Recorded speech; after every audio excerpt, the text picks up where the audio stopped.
Bonjour Fabien Gorjard. Bonjour. Merci de nous permettre de discuter avec toi. Tu es donc le réalisateur et scénariste des films Diane à les épaules, La vraie famille et C'est quoi l'amour. Mais aussi donc tu as fait des courts-métrages et tu as réalisé pour des séries. Mais également tu es metteur en scène de théâtre. Donc notamment de Stallone, Rien ne s'oppose à la nuit et Les Gratitudes, qui sont des adaptations de Delphine de Vigan. Pour Stallone et Les Gratitudes, oui. Oui. Pour Rien ne s'oppose à la nuit et Les Gratitudes, oui. Et Stallone, c'est d'une nouvelle d'Emmanuel Bernheim. Tu nous reçois à l'occasion de C'est quoi l'amour. Moi, je t'ai découvert avec le film La vraie famille, donc, qui était sorti juste avant. On a découvert aussi Diane à les épaules. Et finalement, le point d'orgue de ces trois films-là, c'est les familles. Mais quelque part, c'est plus d'abord les familles inhabituelles. C'est ça. Peut-être. Est-ce que c'est vraiment ton obsession qui guide vraiment toute ton écriture de scénario, de cinéma, ou il y a d'autres choses aussi un peu qu'on soupçonne pas? Oui, en tout cas, j'ai fini par me rendre à l'évidence, surtout parce que il y avait comme quelque chose comme ça autour de cette thématique de qu'est-ce qui fait famille autrement, qui a un peu animé mon écriture. En fait, ça vient, je sais d'où ça vient. Par contre, c'est assez clair pour moi que ça vient de ce que je raconte dans La vraie famille. Ça, c'est sûr, tout est parti de là. La vraie famille, c'était peut-être ce que je voulais raconter en premier, et puis finalement, j'ai pas réussi à le faire. Donc, je suis passé par une manière détournée de le raconter une première fois, qui est Diane à les épaules, puisque au fond, c'est l'histoire d'une femme qui porte un enfant pour d'autres, même si là, c'est dans le cadre d'une GPA, etc. Mais c'était une manière très détournée de déjà raconter l'histoire de la vraie famille, qui est cette histoire de famille d'accueil d'une femme qui porte un enfant pour d'autres. Sauf que là, elle s'occupe de cet enfant depuis qu'il a 18 mois, l'enfant a 6 ans, son père, qui est joué par Félix Moati, veut retrouver sa place auprès de son enfant, et cette famille va devoir défaire du lien qu'ils ont créé avec ce petit qui a été comme un des leurs pendant toutes ces années. Et donc moi, j'ai vécu ça, j'ai vécu cette histoire-là, je fais partie de cette famille d'accueil. J'étais l'aîné dans le film, voilà, c'était ma place. Et donc j'ai grandi avec un petit garçon qui était comme notre frère, mon frère et moi, et puis avec lequel on a presque du jour au lendemain dû couper un lien, quoi. Et donc c'est une forme, ce qu'on appelle un trauma, hein, d'une certaine manière, c'est un trauma émotionnel, cette affaire. Et bien en plus, mes parents ont divorcé pas longtemps après cette histoire. Donc là, la famille, elle n'a pas arrêté de muter, de changer, de plus être ce qu'elle était très fortement au départ. Elle est devenue très fortement autre chose. Et je pense que ce mouvement-là émotionnel, ce mouvement-là de vie, c'est le premier truc que j'ai eu envie de raconter quand j'ai déterminé mon envie de faire du cinéma, qui est une envie qui est née quand même assez tôt en moi. C'est vers cette histoire-là que j'ai gratté et j'ai fini par finir par la raconter au moins un des axes, quoi. Oui, quand tu racontes cette histoire-là, on sent toute la sincérité, c'est le mot qui me revient à l'esprit quand je vois tes films, c'est sincère, on sent que vraiment tes personnages, tu les choisis, tu les aimes, et c'est quelque chose qui se ressent beaucoup à l'écran, et donc ton processus d'écriture dans ces personnages, tu puisses vraiment que dans ta vie personnelle où tu... Non, je compose avec, évidemment... J'ai toujours besoin de trouver des systèmes de croyance, en fait. Quand j'écris, quand je réalise encore plus, quoi je vais croire quand j'ai commencé à déterminer ce que j'ai envie de raconter. Et donc, évidemment, la croyance, elle passe par plein de choses. Mon premier réflexe, c'est d'aller chercher dans ce que moi je connais. Parce qu'au moins, je sais que c'est vrai, j'y ai cru, je l'ai vécu, donc j'y crois. Mais de temps en temps, c'est pas par là que ça passe. Ça passe par d'autres... par exemple, pour C'est quoi l'amour ? Pour raconter juste une chose, la croyance que j'ai eue dans cette histoire-là, je suis allé la chercher. C'est-à-dire que j'ai fait un travail d'enquête, j'ai rencontré des prêtres qui sont donc juges ecclésiastiques, j'ai rencontré des avocats ecclésiastiques, j'ai rencontré des gens qui ont fait la démarche, j'ai écouté leurs histoires, et donc je suis allé me nourrir de leurs histoires pour essayer de croire dans ce que j'allais raconter. Mais ça va de là à le couple Laure Calamy, Vincent McCain, c'est parce que je croyais profondément que ce serait un vieux couple, ces deux-là, que ça a nourri mon écriture et qu'ils étaient imprégnés dans le scénario, tu vois, assez vite. Parce que Laure et Vincent, c'est un vieux couple.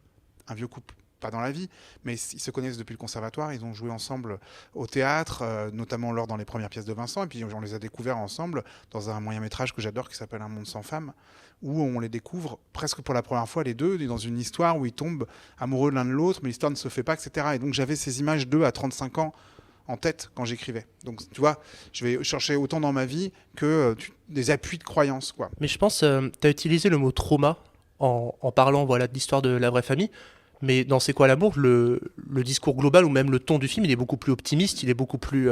Oui, mais d'une certaine manière, dans La vraie famille aussi, même si c'est plus douloureux à vivre, mais quand même, je dis pas que la famille est détruite. Je dis voilà, c'est un peu... J'ai donné à l'époque, je me donnais cette image-là, parce que je l'avais entendu, parce que j'ai fait une formation par ailleurs en comédien, clown, tout ça, etc. Un truc qui m'a beaucoup servi à l'écriture, c'est l'histoire de la page blanche. Qu'est-ce qui différencie la tragédie du drame, et ben tu prends une page blanche, tu la déchires. Et ça, c'est la tragédie. C'est-à-dire que quand tu peux pas la recoller, elle est trop déchirée, etc. Le drame, c'est tu prends la page blanche, tu la froisses, et puis tu essaies de la remettre à plat, et tu peux retrouver ta page, sauf qu'il y aura toujours les marques de du fait que ça soit froissé. Et ça, c'est une image qui m'aide beaucoup. Et donc, pour moi, la vraie famille, c'est ça. Et c'est quoi l'amour d'une certaine manière, c'est beaucoup moins froissé, mais il y a quand même, voilà, il y a quand même des endroits, mais la page, elle est entière, elle est là, elle est pleine, sauf que j'avais envie qu'elle soit plus lumineuse, peut-être, que le film d'avant. Donc oui, j'ai tendu vers la comédie parce que on n'a pas arrêté de me dire sur la vraie famille, t'as pas arrêté de nous faire pleurer, etc., etc. Donc je me suis dit, bon, il faut que je répare un peu ça en essayant d'amuser un peu. Puis quand j'ai entendu parler de ces histoires de procès en nullité de mariage, parce que c'est ça dont il s'agit, j'ai senti qu'il y avait un endroit de comédie quand même possible. Oui, puis d'avoir Laure Calamy et Vincent Macaigne qui sont des super comédiens d'humour. Absolument. En tout cas, tu sais que ça peut être leur terrain à eux. Et tu sais que ça peut être leur terrain à eux autant que l'émotion. Autant que la vérité, autant que la sincérité, puisqu'on en parlait. C'est surtout ça que j'aime chez eux. C'est que je sais qu'on va avoir affaire à des comédiens de comédie, mais je sais aussi qu'on va pouvoir avoir une forme de vérité dans leur envie de raconter leur personnage, quoi. Dans Diane a les épaules, on suit une grossesse. Dans La vraie famille, on suit la petite enfance. Et dans C'est quoi l'amour, on suit l'adolescence. Est-ce qu'il y a une suite logique à ça dans un prochain film ou pas? Je l'avais pas calculé. En fait, c'est marrant parce que c'est mon frère qui m'a fait la remarque quand il a lu le scénario. Et il m'a dit, mais en fait, tu as fait une sorte de trilogie sur, voilà, en faisant ce chemin-là. Et oui, d'une certaine manière, il n'y a pas d'enfants dans le prochain, donc il n'y a que des adultes. Est-ce qu'il y a des retraités? Non, il n'y a pas de retraités encore, mais je vais y aller. En fait, d'une certaine manière, ça, je l'ai traité, mais dans les gratitudes. Les gratitudes, c'est quelqu'un qui est dans un EHPAD et qui est en train de perdre son langage. Donc, le rapport à la vieillesse, en tout cas, je l'ai touché du doigt ici. Mais vas-y, je t'en prie. J'ai envie de continuer sur les acteurs parce que je trouve qu'il y a quelque chose dans ta mise en scène qui me marque beaucoup, c'est que tu laisses aérer tes plans, tu les laisses traîner. Et donc, du coup, vu que tu as des acteurs qui ont quand même une certaine trempe, est-ce que tu les laisses vraiment improviser ou tu veux qu'ils se collent au texte que tu as écrit? Alors c'est à la frontière des deux, disons, parce que disons que j'écris, les scénarios sont très écrits, et moi j'estime qu'un scénario est suffisamment écrit quand tu le lis et que tu sens pas l'écriture. Donc c'est important pour moi d'aller chercher ça dans le dialogue, par exemple, tu vois, qu'on sente que c'est pas écrit. Donc les comédiens, et du coup, ils sont très à l'aise avec j'ai senti en tout cas en travaillant avec eux, qu'ils sont très à l'aise avec ce sentiment-là. Et en plus, je suis pas attaché à ce point-là à mes mots. Si en plus, pour que disparaisse ce sentiment d'écriture, ils doivent se les réapproprier. Et donc là, moi, j'encourage, au contraire. Et puis, et s'ils arrivent avec une idée d'une phrase en plus, une phrase en moins, enfin, j'accueille tout ça avec grand plaisir. Donc c'est très écrit, mais je laisse la possibilité aux comédiens et à moi, sur le moment du travail, de réajuster tout ça. En fait, c'est du réajustement. L'improvisation, il y en a, mais pas tant que ça. Il y en a un petit peu. Il y en a un petit peu. Avec Laure et Vincent, c'est deux grands enfants, donc moi je faisais carrément des impros thérapeutiques avec eux. J'ai laissé des scènes où parce que tu sens qu'ils ont envie, quoi. Ils ont envie de s'approprier les trucs et tout, etc. Et donc ça donne des endroits assez réjouissants par moment. Mais dans le film, finalement, il y en a pas tant que ça. Et là, je pensais parce que donc ces trois films-là, t'en es le scénariste seul. Ouais. Et les deux dernières pièces de théâtre, ce sont des adaptations donc des romans de Delphine de Vigan. Et justement, quelle est un peu la balance entre avoir des films vraiment où tu es l'auteur même et des adaptations de pièces de théâtre? Alors, au départ, ça part d'un point de truc très pragmatique. C'est-à-dire que moi, je me suis tellement envisagé, fantasmé comme un réalisateur de cinéma et un scénariste au passage, que en ayant fait plein de courts-métrages, en ayant une expérience d'écriture cinématographique, je me suis pas du tout senti de développer en plus une écriture spécifiquement théâtrale qui viendrait de moi. Donc mon envie de théâtre, elle est venue aussi avec le fait de se soulager de ça. Et surtout quand j'ai découvert ce texte Stallone, la nouvelle d'Emmanuel Bernheim, qui est presque tel quel dans la pièce, c'est-à-dire qu'on a enlevé 3 paragraphes, on a rajouté des digressions qui sont nées de recherche, d'improvisation, etc., etc. Donc moi le théâtre me fait envie parce qu'il me lave de mon travail du cinéma d'une certaine manière, parce qu'il diffère en tout cas sur la question de l'écriture. Mais du coup j'ai découvert ce que c'était que d'adapter des choses aussi. Et c'est assez excitant, assez réjouissant d'avoir un peu cette possibilité de se réapproprier une autre œuvre, etc. Si tu veux, pour le cinéma, je suis toujours parti d'une idée Qui est tienne. qui est mienne, ou alors qu'on m'a soufflé d'une certaine manière, parce que c'est quoi l'amour, je pourrais en dire 2 mots sur d'où vient l'idée, mais c'est mon producteur qui me donne l'idée d'une certaine manière du film. Mais voilà, je suis parti de rien, quoi. Il y a tout à construire, et c'est sacrément fatigant et sacrément angoissant.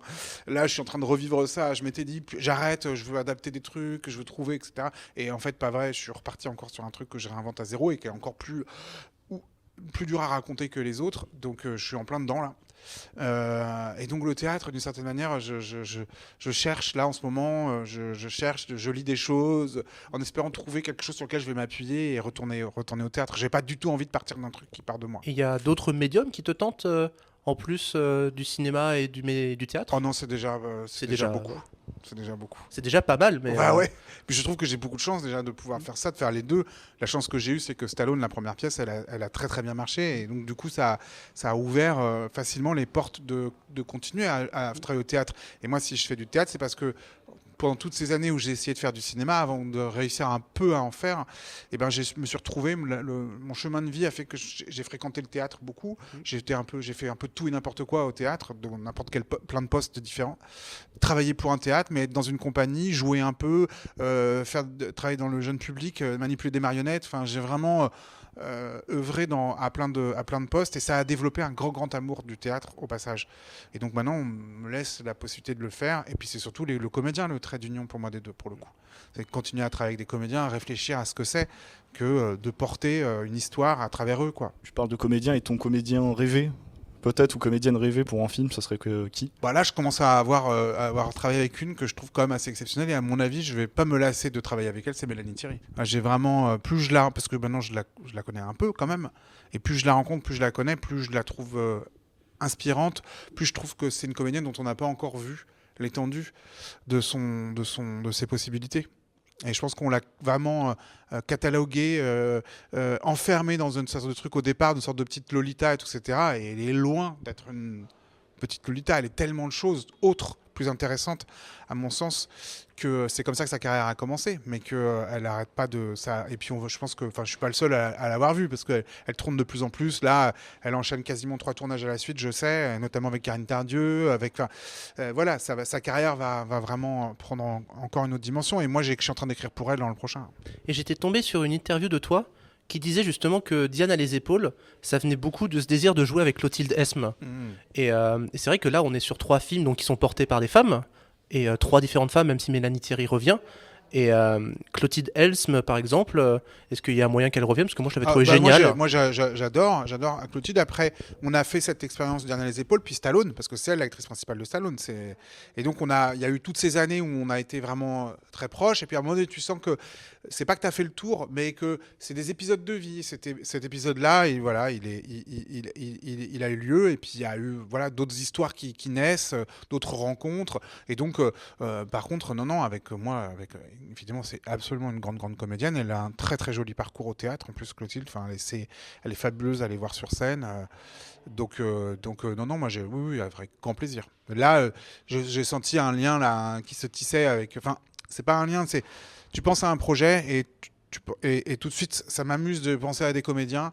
Et il s'avère que dans le prochain, il y a un rôle, un truc, un axe pour un personnage, et j'ai tout de suite vu Mélanie, et peut-être qu'elle me dira non en plus, parce que c'est quelqu'un de très exigeant, et c'est pas parce qu'on a cette relation là ensemble qu'elle dira oui absolument sur le prochain projet. Si elle a un doute, si pour X raison elle le sent pas, elle m'enverra chier. Peut-être pour clôturer peut-être toute la partie acteur, j'ai envie de savoir comment tu as géré le tournage de La Vraie Famille, puisque pour moi la performance du petit garçon, j'ai oublié le nom d'ailleurs, excusez-moi, mais qui m'a vraiment époustouflé à l'époque, enfin vraiment comment tirer une performance d'un si jeune acteur comme ça.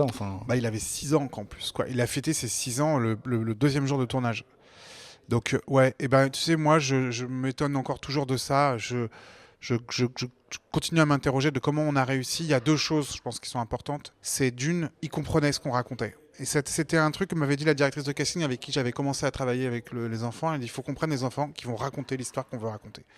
Ça a l'air de rien, mais c'est quand même super important. Et après, tu rencontres plein d'enfants, donc c'est très troublant, tu te perds, tu sais plus. Puis tu rencontres les parents, et tu sens qu'il y a des parents qui voudraient absolument que ce soit leur enfant, puis tu as une espèce d'empathie, tu voudrais presque leur faire plaisir. Enfin, tu te perds un peu sur le choix émotionnel, etc. Mais Gabriel, quand il est arrivé devant la caméra, il y a un truc qui pour moi a été super important, parce que j'ai compris assez vite, par contre, que je voulais pas des enfants qui avaient déjà joué. Parce que le peu que je voyais, à cet âge-là, je parle, parce que ça marche pas pareil avec les ados, évidemment. Mais le peu que je voyais, c'était des enfants qui essayaient de faire plaisir aux adultes, de jouer quelque chose, qu'ils avaient compris comment on jouait, etc. Et qui du coup, avaient moins accès à une forme de naturel, de simplicité, etc. Tandis que les enfants qui n'avaient jamais fait de film, je voyais tout de suite leur facilité à être dans le pur présent. Et Gabriel, en fait, il écoutait quand Mélanie jouait. On a fait des essais avec Mélanie. Et quand Mélanie jouait, il l'écoutait. Il pensait pas qu'il y avait une caméra, alors qu'on était là avec la caméra, mais il avait cette facilité d'écouter. Et donc, moi, je suis parti surtout sur sa manière d'écouter et sa manière de regarder, avant même sa manière de dire. Parce que vraiment, tu fais dire, et après, là, tout de suite, il a un texte à apprendre, et les premières phrases tombent toujours à l'eau. Et à force de travailler un peu avec lui, d'avancer sur le tournage, il a compris très vite et les phrases sortaient. Et puis, je faisais un système que j'ai un peu gardé, même maintenant, dans ma manière de travailler, pour faire très court là-dessus, c'est que je voulais pas que les enfants soient impressionnés par l'action, par on commence.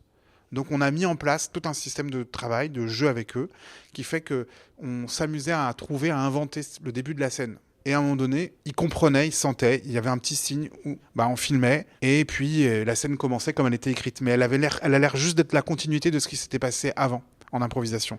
Et donc ça les mettait pas comme des lapins dans les phares, ça commence... non, il jouait, il parlait à la scène de la table. Tu sais, quand ils lui ont dit, voilà, maintenant Simon il va voir son père plus souvent, ils sont à table. Et cette scène-là, pendant 10 minutes avant, on les a fait manger, discuter, t'as fait quoi aujourd'hui à l'école, et tout, etc., etc. Et à un moment donné, Mélanie dit... En fait, le papa de Simon, il va vouloir passer du temps avec son fils. Et donc là, il savait, il reconnaissait la phrase, et hop, il rentrait dans la scène comme ça. Ça a été vachement aidant, d'essayer de brouiller la frontière entre on commence et puis ça arrive. Oui, de trouver des manières presque détournées finalement de lancer la scène. Voilà. Mais ça marche assez bien, même de manière... même avec les comédiens, il y a un truc assez agréable à faire comme ça, quoi. À essayer de pas se... Sauf si la scène, on a besoin d'une certaine manière, qu'il y a un truc genre... Ça, c'est maintenant et tout de suite, et ça commence par ça.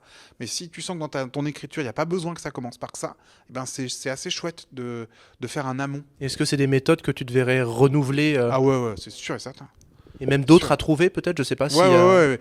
Il y a plein d'autres trucs. Enfin, en tout cas, c'est ça qui est rigolo. Chaque film est son prototype aussi, d'une certaine manière. Et donc, tu cherches qu'est-ce qui va... Dans le prochain, il va y avoir tout un truc que j'ai jamais fait, qui va être un rapport à... Parce que tout quasiment se passe dans un théâtre. Et il y a des scènes où ils répètent, il y a des scènes où ils répètent une comédie musicale, etc., etc.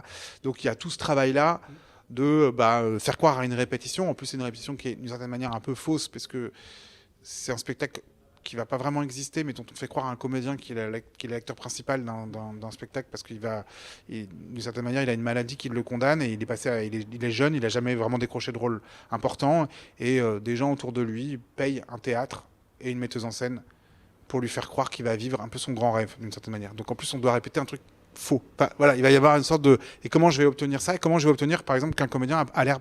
Parce que s'il n'a pas percé, c'est qu'il n'est pas un grand comédien. Donc comment je vais trouver ça dans le jeu d'un comédien, de jouer au fait qu'il soit pas un grand comédien. Et là, tu en es encore à l'écriture donc de ce film. Je suis complètement en train de l'écrire. D'accord. Du coup, tu parlais des méthodes de tournage, donc de laisser tourner la caméra, etc. avant vraiment que la prise commence.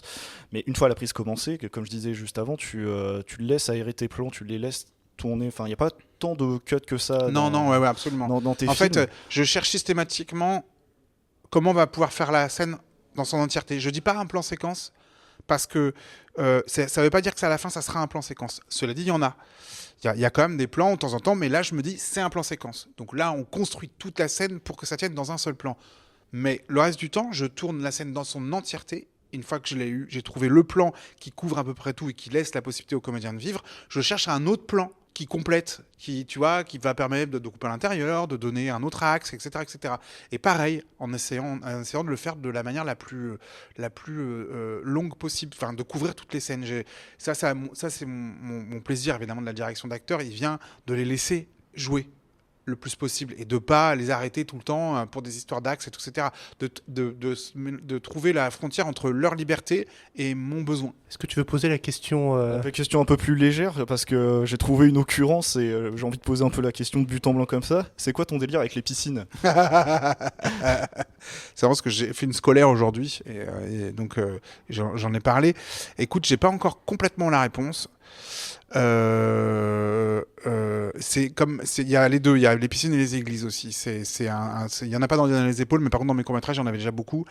Donc vraiment les églises et les piscines. Et j'ai pas encore complètement ma réponse. Je vais continuer à creuser. En vrai, pour l'instant, mon début d'explication sur la piscine, c'est que ça a été un lieu très important de mon enfance. La piscine municipale de l'Île-en-Dodon. Donc c'est à quelques kilomètres de Toulouse, entre Toulouse et Saint-Gaudens. J'y allais tous les étés chez ma grand-mère paternelle, une femme que j'adorais profondément. Et c'est mes plus beaux moments d'enfance et mon premier émoi amoureux est dans cette piscine municipale. Donc je pense que voilà, passer mes journées dans une piscine m'ont formé. Et est-ce que tu vas réussir à trouver un moyen de mettre une piscine dans un film qui se passe dans du théâtre? Eh ben ouais, ça c'est un super défi. Tu sais quoi, j'y avais pas pensé et je vais le faire. Ah génial. Comme ça je pourrais mater le film et me dire. D'autant que j'ai vu des spectacles où il y avait une piscine dedans. Donc ouais, très bien. Bah, c'est génial. Super. Très bonne idée, j'avais pas pensé. Je suis très fier de moi en allant voir ton film. Faut vraiment que j'y arrive maintenant. On pourra dire il y a les prémices dans cette interview. Ouais, complètement. Merci beaucoup. C'était un plaisir. Merci.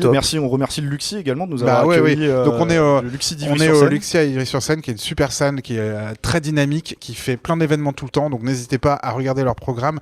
Il se passe toujours quelque chose. Et merci encore à toi, Fabien Gorjard. Et on espère que le film va continuer de vivre en tout cas. J'espère aussi. Et merci à vous en tout cas de faire en sorte que ça soit le cas. Merci encore. Au revoir. Et merci Fred. Merci Fred.